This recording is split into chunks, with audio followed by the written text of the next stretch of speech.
صل على محمد وآل محمد.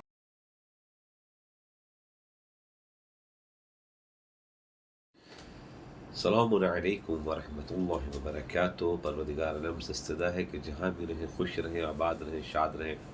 پروردگار عالم بحق امام زمان آپ سب کو اپنے حفظ و امان میں رکھے۔ ہم اور آپ جن ایام سے گزر رہے ہیں، یہ بالکل ایام عزا کے آخری ہفتوں میں ہم اور آپ داخل ہو چکے ہیں، اور ابھی جو کرنٹ کی جو 3 اہم ترین مناسبتیں ہیں، ان مناسبت کے اوپر چھوٹی سی روشنی ڈالنا بہت ضروری ہے ہمارے بچوں کے لیے اور پیغام اہل بیت علیہ السلام کے لیے، اور اس ہفتے کو جو ہفتہ قرار دینا چاہیے ہمارے مومنین کو، اس کے سلسلے میں بھی گفتگو کروں گا۔ سب سے پہلی بات، پیغمبر اکرم کی شہادت، امام حسن مجتبیٰ علیہ السلام کی شہادت، اور پھر آخر میں امام رضا کی شہادت، اور پھر جو اول ربیع الاول جو کائنات کا ایک قیامت کا دن، جو مومنین کے لیے عاشورہ سے کم نہیں، جس دن شہادت جناب محسن ابن علی علیہ السلام، جیسے عاشورے کے دن امام حسین کی ولادت ہے، تو ان کے سب سے چھوٹے بھائی کی شہادت پہلی ربیع الاول کو اس وقت ہوئی جس وقت مدینے کے چند اوباشوں نے مل کر جناب زہرا کے گھر کے اوپر حملہ کر دیا۔ عزیزوں، تو حق تو بنتا ہے کہ ان چاروں مناسبت کے اوپر الگ الگ گفتگو کی جائے، مگر پیغام جمعہ میں بس ایک چھوٹا پیراگراف بنا کر، تاکہ مثال کے طور پر ہمارے بچوں کے ذہن میں موجود رہنا چاہیے۔ امام حسن مجتبیٰ اتنی مظلوم شخصیت ہے کہ جس وقت ان کو بچپنے ہی سے انہوں نے اپنے والد محترم کے ساتھ ظلم ہوتے ہوئے دیکھا، اپنی والدہ گرامی کے ساتھ ظلم ہوتے ہوئے دیکھا، اس کے بعد 25 سال تک جو مولا متقیان سے چھینا گیا تھا، وہ بھی تمام مظالم اپنی آنکھوں سے دیکھتے رہے، اور پھر جب 40 ہجری میں مولا امام حسن مجتبیٰ کو یہ منصب امامت تو موجود تھا پہلے سے، ظاہری طور کے اوپر خلافت کا منصب جو مولا متقیان کے بعد دیا گیا، وہ بھی چند مہینوں میں ان لوگوں نے چھین لیا، اور کتنی مصیبتوں کے ساتھ امام حسن کے ساتھ برتاؤ کیا ہے ان لوگوں نے، جو لوگ دوستی کا دعویٰ بھرتے تھے۔ دوستو عزیزو، 12,000 کی فوج تھی امام حسن مجتبیٰ کے پاس۔ اس 12,000 میں سے معاویہ نے، جو ان کا سردار تھا، سر لشکر کمانڈر، اس کو خرید لیا تھا 1 ملین درہم میں، جس کے سبب سے وہ 8,000 فوج کو لے کر الگ ہٹ گیا۔ اب امام حسن مجتبیٰ کے پاس بچے کتنے؟ صرف اور صرف 4,000۔ اس 4,000 کا یہ عالم تھا کہ جو صرف مال غنیمت لینے کے لیے اکٹھا ہوئے تھے، تو پھر جس خیمے میں امام نماز پڑھ رہے تھے، وہ خیمے کو بھی اکھاڑ لیا مال غنیمت کے طور کے اوپر۔ جو خیمے کے اندر میں قالین تھی، گدے تھے، اس کو بھی کچھ لے کے لوگ بھاگ گئے، اور پھر جس مصلے پر نماز پڑھ رہے تھے، اس مصلے کو بھی چھیننے کی کوشش کی، جس کے سبب سے امام کہ نماز کے حالت میں تھے، اور لوگوں نے یہ خباثت کی اور پھر حملہ بھی کیا، جس کے سبب سے امام کے ران کے اوپر زخم آیا۔ ذرا سوچیے، یہ پوزیشن تھی امام کے اصحاب کی کہ جن لوگوں نے ساتھ دینے کے بجائے امام حسن مجتبیٰ کو تنہا چھوڑا، اور بہرکیف بہت بڑا مرحلے سے امام حسن مجتبیٰ گزرے۔ مگر ہاں، ایک مظلومیت امام حسن مجتبیٰ کی یہ بھی ہے کہ مولا متقیان کو لوگ سلام کا جواب نہیں دیتے تھے، آپ نے سنا ہوگا، مگر یہاں امام حسن مجتبیٰ کو جو سلام کرتے تھے، تو سلام میں ذرا سوچیے وہ کتنا بڑا ظلم اور ذلالت کرتے، یا مذل المؤمنین، اے مومنین کو ذلیل کرنے والے، السلام علیک یا مذل المؤمنین، استغفر اللہ ربی واتوب الیہ من کل ذنب۔ یہ تھا حال، یہ تھا احوال امام حسن مجتبیٰ علیہ السلام کے زمانے میں۔ ذرا سوچیں، ذرا غور فرمائیں کس دور سے امام حسن مجتبیٰ۔ رسول اللہ کا بھی حال تقریباً ایسے ہی ملتا جلتا ہے کہ جب قلم و دعوات مانگا ہے، تو ان کے ایک صحابی نے رسول اللہ کو، جو بہت جن کے اوپر لوگ اپنی جان چھڑکتے ہیں، انہوں نے رسول سے جو توہین کی ہے، ان جو لفظ استعمال کیا ہے، بہت خطرناک لفظ استعمال کیا. رسول کو ہمیشہ طٰہٰ، یاسین، مزمل، مدثر کے ذریعے سے یاد کیا گیا. اس شخص نے رسول اکرم کو ان الرجل لا یحجر، یہ شخص دیوانہ ہو گیا ہے. رجل کے معنی ہوتے مرد، یہ مرد دیوانہ ہو گیا. ذرا سوچیے اتنی بڑی بات کہنے کے بعد کوئی کیا صحابی باقی رہ سکتا ہے؟ امتی رہ سکتا ہے؟ اور لوگ خاموش ہیں. عجیب محبت ہے، عجیب محبت ہے. اور محبت بھی کرتے ہیں کہ چونکہ صحابی رسول ہے، اور وہ صحابیت تو ختم ہو گئی جب اس نے یہ لفظ کہا، تب بھی محبت ہے. عجیب بات ہے، تب بھی محبت ہے.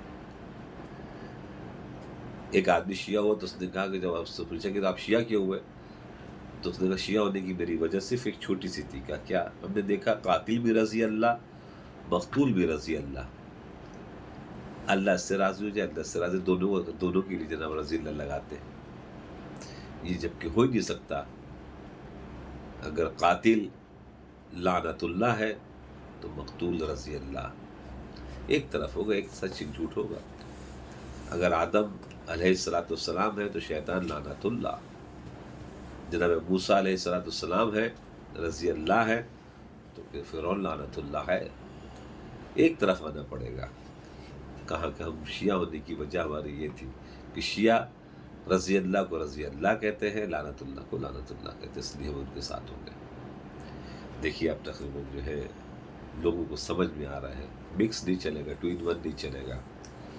تو یہ ہے پیغمبر اکرم کے ساتھ ہوا. مطلب وہ دعوات دینے کے بجائے یہ دیا تو رسول اللہ نے اپنی بارگاہ سے اس کو گیٹ لاس کیا. کہ قوم ہونی، نکل جا میرے گھر سے. اللہ کی بارگاہ سے فخرج، نکل جا شیطان تو میری بارگاہ سے. رب العالمین کی بارگاہ سے کوئی نکالا گیا، کوئی رحمت للعالمین کی بارگاہ سے نکالا گیا. اور اس کے علاوہ پھر جو اہم ترین جو مناسبت ہے وہ ہے مناسبت پہلی ربیع الاول. پہلی ربیع الاول جس میں مدینے کے کچھ اوباش، گنڈے، بدماش، جنہوں نے جناب زہرا کے گھر کے اوپر حملہ کیا. تو مجھے تعجب، مجھے سوال صرف اس بات پر کرنا ہے کہ دیکھیے تقریباً ہمیشہ کوالٹی دیکھی جاتی ہے، کوانٹیٹی نہیں دیکھی جاتی ہے. پہلی ربیع الاول کو حملہ ہوا ہے جناب زہرا کے گھر پر. تعداد تاریخوں میں ملتا ہے 250 سے 300 آدمی تھے. ٹھیک ہے نا، 250 سے 300 آدمی جنہوں نے حملہ کیا تھا جناب زہرا کے گھر پر. آگ لگائی تھی، دروازہ گرایا تھا، دروازہ جلایا تھا، جناب زہرا کی پستی توڑی تھی. مدینے میں اس وقت کی آبادی کتنی تھی؟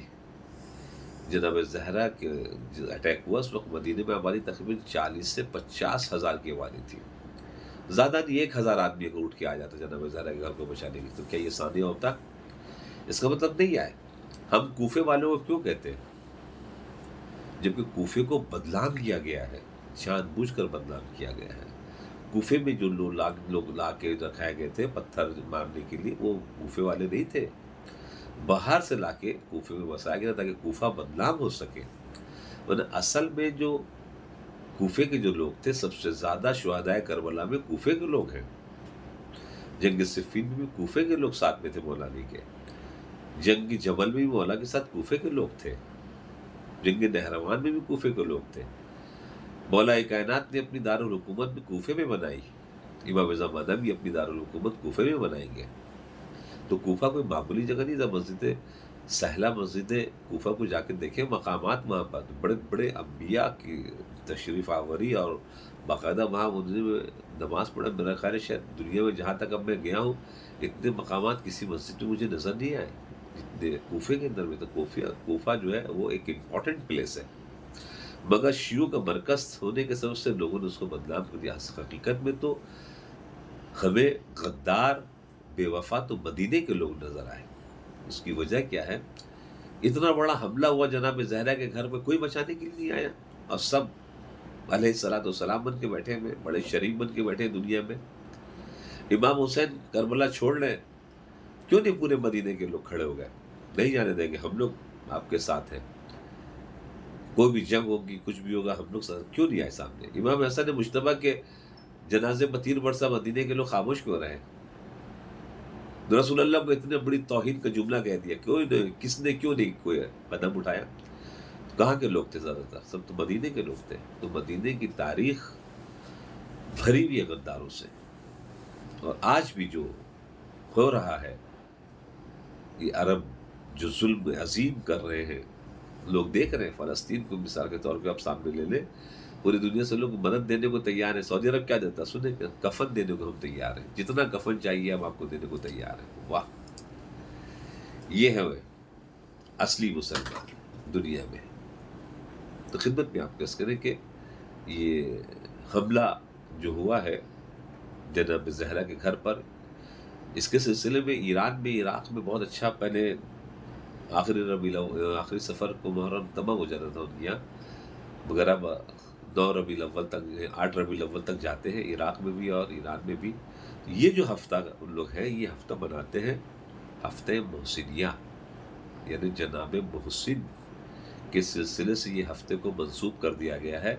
اور بہترین قسم کے اسپیکرز، اسکالرز جو باقاعدہ پڑھے لکھے ہوتے ہیں، ان لوگوں کو باقاعدہ موضوع دیا جاتا ہے کہ آپ دشمنان اہل البیت جنہوں نے دروازہ توڑا، کیسے توڑا، کیوں توڑا، اس کے پیچھے کیا کار فرما تھا، یہ مکمل طریقے سے آپ ہمارے نوجوان بچوں کے لیے جناب بیان کریں، تاکہ ہمارے بچوں کو ہمارا دشمن سمجھ میں آ سکے تاریخی طور کے اوپر، بالکل پختگی کے ساتھ. چاہے وہ سیکرٹ جلسہ ہو، چاہے وہ سیکرٹ مجلس ہو، چاہے وہ جیسی مجلس بھی ہو، حد میں رہتے ہوئے باقاعدہ ہو رہی ہے.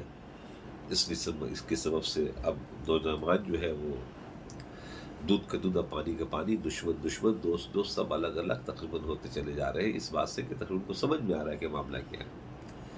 اور ہمارے یہاں تقریباً بہت سی چیزیں جو ہے وہ بتائی نہیں جاتی ہیں لوگوں کو، ہمارے بچوں کو پتہ نہیں ہے، تو بتانے کی ضرورت ہے. تو میری ایک گزارش ہے کہ اگر ہو سکے تو اس ہفتے میں ہفتے محسنیہ جناب والا برپا کریں، اور جو اچھے پڑھے لکھے اسکالرس سے عالم دین، ان کو باقاعدہ اس بات پر وہ کریں، وہ موضوع دیں کہ آپ ہمارے نوجوانوں کو بتائیں دشمنان اہل بیت علیہ السلام کے سلسلے سے، کہ جو انہوں نے دشمنی کی. تاریخ کا ایک بہت بڑا سانحہ ہے جناب زہرا کے دروازے پر آگ کا آنا. تو اگر ہم نہیں بتائیں گے تو کل دشمن اس کو دوسرے رنگ دے دے گا. جیسے کہ کچھ لوگوں نے کہا دروازہ تھا ہی نہیں، تو چادر ہوا کرتی تھی. اب اگر دروازہ ختم تو پھر جلانا کہاں، جلانا ختم تو پھر جناب پسندی کہاں ٹوٹی، تو پسندی ختم جناب محسن کی شہادت. دیکھا نا دشمن نے تقریباً جو ایک لفظ چادر سے کتنا بڑا ظلم چھپانے کی جناب کوشش کر ڈالی. تو عزیزو دوستو، جہاں تک ہو سکے اس حصے میں، جیسے امام رضا داخل ہوئے ایک مسجد کے اندر میں، تو دیکھے گا جو صلوات پڑھ رہا ہے ایک آدمی جو ہے وہ لعنت بھیجا دشمن کے اوپر. تو پوچھا کہ یہ آپ یعنی صلوات پڑھنے والے کی طرف جو ہے نہیں گئے، جب لعنت بھیج رہا تھا اس کو ڈسٹرب نہیں کیا، صلوات والے کے پاس آگے بیٹھ گئے. کچھ لوگ فالو کر رہے تھے، بعد میں جناب والا پوچھا کہ بولا آپ ادھر کیوں نہیں گئے؟ تو کہا کہ صلوات بھیجنے والے بہت ہیں، میں نے نہیں چاہا کہ یہ جو ہے معاملہ صلوات کا معاملہ جو ہے وہ معاملہ رکے. لعنت بھیجنے والے بہت کم ہیں، اس لیے میں اس کے پاس نہیں گیا، وہ کنٹینیو کریں. تو امام رضا نے اپنے فعل سے کر کے بتا دیا. خالص بننا ہے تو دشمنان اہل بیت کو پہچانو. جناب فاطمہ زہرا بھی اس معاملے بہت کٹر ہے، اور امام زمانہ بھی بہت کٹر ہے. ہونا بھی چاہیے مومن کو کٹر، ایک طرفہ ہونا چاہیے. سافٹ کارنر، بہت سے الفاظ ایسے الٹے سیدھے آج کل استعمال کیے جا رہے ہیں دشمنان اہل بیت کے لیے. بہت افسوس ہے. وہ اس سے آپ کیا میسیج دینا چاہتے ہیں؟ میسیج یہ دینا چاہتے ہیں کہ دشمنان اہل بیت صحیح تھے، حرب کا حربی، سلم کا سلمی، وان وے ہے. اس لیے سمجھنا پڑے گا. تو ہفتے محسنیہ انشاءاللہ بنانے کی کوشش کریں، اور اس پورے محرم سفر میں جو کچھ حاصل کیا ہے اس کو صحیح طور کے اوپر اگر ہو سکے تو لکھ کر قید کریں، تاکہ یہ آپ کے نسلوں میں جناب کام آئے. ربیع الاول کا مہینہ آ رہا ہے، اس میں بہت سی شادیاں وغیرہ ہوتی ہیں. ہم شادیوں کے سلسلے میں اہتمام کریں، اور انشاءاللہ کوشش کریں کہ آپ اس کا ایک حصہ بنیں کسی بھی اعتبار سے. جو بیچارے غریب غربا شادی کرانا چاہتے ہیں اور کسی رز پریشان ہے، تو آپ جو کچھ کر سکتے ہیں انشاءاللہ آگے بڑھیں۔ تو میری طرف سے بہت بہت تسلیت پیش ہے امام زمانہ کو اپنے مومنین کی جانب سے کہ جناب زہرا کے گھر میں فرسٹ اٹیک ہوا ہے 1 ربیع الاول کو۔ امام زمانہ کا دل دکھا ہوا ہے۔ علامہ امیری سے ملاقات کیا تو علامہ امیری نے دیکھا، علامہ ہلی نے دیکھا کہ کپڑا جو پہنے ہوئے ہیں امام ذرا سا غمزدہ لگا، مولا پوری دنیا خوشی منا رہی ہے اور آپ ذرا غمزدہ نظر آ رہے ہیں۔ کہا کہ امینی جس کی دادی کی بستی توڑ دی گئی ہو، پوتا زندہ ہو اور اس نے بدلہ نہیں لیا ہو تو کیا اس کے لیے کوئی خوشی کا دن ہو سکتا ہے؟ ہم جب تک اپنی دادی کے ٹوٹی ہوئی بستی کا بدلہ نہیں لیں گے اس وقت تک ہمارے لیے کوئی خوشی نہیں ہے۔ ذہن بہت خیال رکھیے گا، ہمارے مومنین جو فرنٹ لائن کے اوپر یمن میں، عراق میں، لبنان میں، سیریا میں، ایران میں اس وقت برسر پیکار ہیں، پروردگار عالم ان کو حفظ امان میں رکھے، ان کو کامیابی ہو، دشمنان اسلام و اہل بیت کو پروردگار نیست و نابود کرے اور پرچم اسلام بلند ہو۔ والسلام علیکم ورحمۃ اللہ وبرکاتہ۔